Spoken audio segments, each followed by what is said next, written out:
शामी वज़ीर ख़ारजा असद अल शेबाई आज पाकिस्तान पहुँचेंगे। शामी वज़ीर ख़ारजा अपने दौरे में पाकिस्तानी क़यादत से अहम मुलाकातें करेंगे।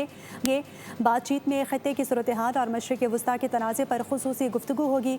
शाम के वज़ीर ख़ारजा का कई दिहाइयों बाद ये पाकिस्तान का पहला दौरा है।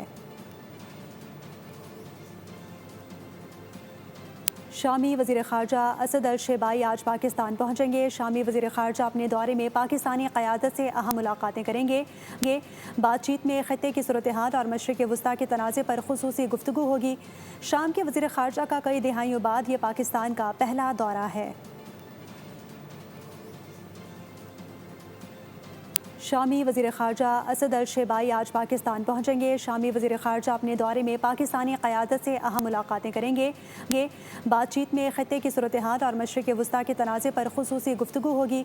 शाम के वज़ीर ख़ारजा का कई दिहाइयों बाद ये पाकिस्तान का पहला दौरा है।